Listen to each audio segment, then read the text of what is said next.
Pope John Paul's second's mother died when he was 8 years old. On hearing the death of his mother from his father, the young Karol Wojtyła ran to the nearby parish church and kneeling at the statue of our Blessed Mother, he said to her, "My dear mother, I do not know why God took my mother at the time He did. But one thing I know for sure, that you are my mother." From that moment on, Mary became his mother.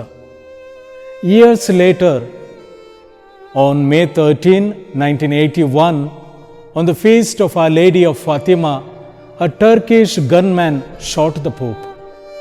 By God's grace, the Pope survived. And someone asked him, "How is it that you are not dead? You survived." And the Pope replied, "It was the mother's hand that guided the bullet's path." No doubt that the survival was due to the intervention of our Blessed Mother. Dear friends, the first and the basic relationship that a human being establishes with a woman is the relationship of the child to its mother. It is to our mother that we owe our life. She conceived us in her womb and brought us into the world amidst the pains of childbirth.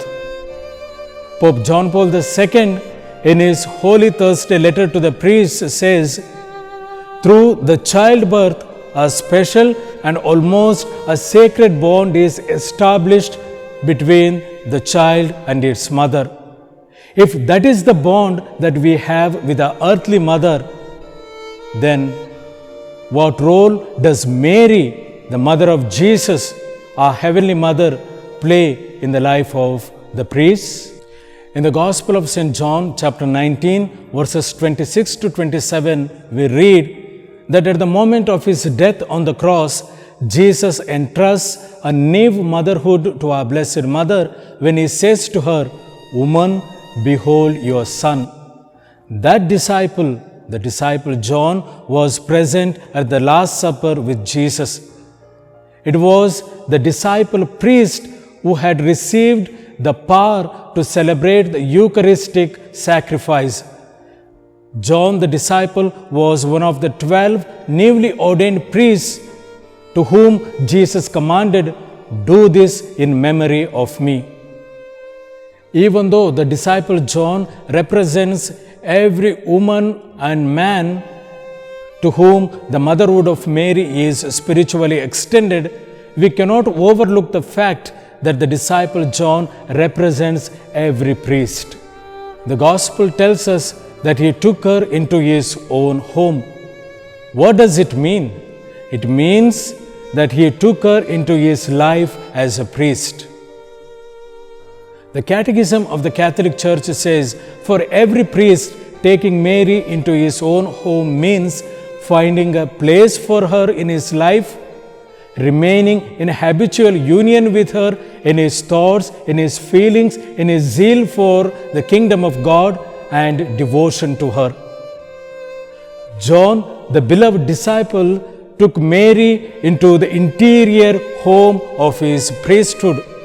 From then on, Mary, the mother of Jesus, became the mother of her beloved priests.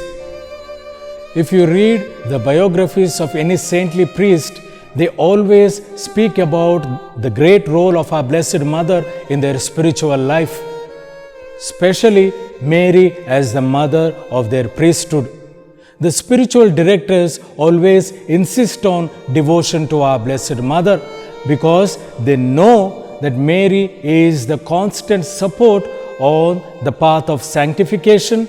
Mary is the constant support in their personal trials, and Mary is the constant support in their apostolate. And thus, Mary becomes the mother of every priest. Pope John Paul II says, Mary's maternal role in the life of a priest is indispensable, and Mary is the mother of alter Christus and of priestly vocation. So in the life of a priest, from the moment of his readiness to follow Christ till the end of his life, Mary's maternal role is visibly seen. Accepting Mary as the mother of his priesthood, a priest can learn a lot from his blessed mother. First and foremost, Mary is the mother and model of our beloved priests in obeying the word of God and following it in faith till the end of their life. The priests are called to match the fiat of our Blessed Mother. Just like Mary placed herself at the service of the Lord in humility and faith, following the example of our Blessed Mother, the priests are called to place themselves at the service of the Lord in union with the Lord. Secondly, our Blessed Mother was chosen, set apart to bring forth Christ into the world. She played the role of a mediator in presenting Christ to the world. St. Peter, in his first letter, he writes, "You are a chosen race, a royal priesthood, a holy nation, a consecrated people, to bring forth Christ into the world." Following the example of our Blessed Mother, every priest needs to bring forth Christ into the world. They need to present Christ to the world through the sacrament of the Holy Eucharist. And finally, Mary is the example to the priests in their thanksgiving to God for the gift of priesthood which they have received from God. Just as our Blessed Mother thanked God in her song of Magnificat, "The Lord has done great things for me, holy is His name," every priest needs to thank God for the great gift of priesthood which he has received from God.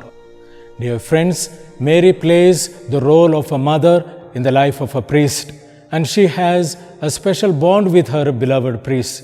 Today, as we celebrate the Mother's Day, we pray for all the priests that they may take Mary into the interior home of their priesthood and have a special bond with her. Let them be called, as Pope Pius XII says, Mary's sons, and let Mary be the mother of priests. May God bless you all.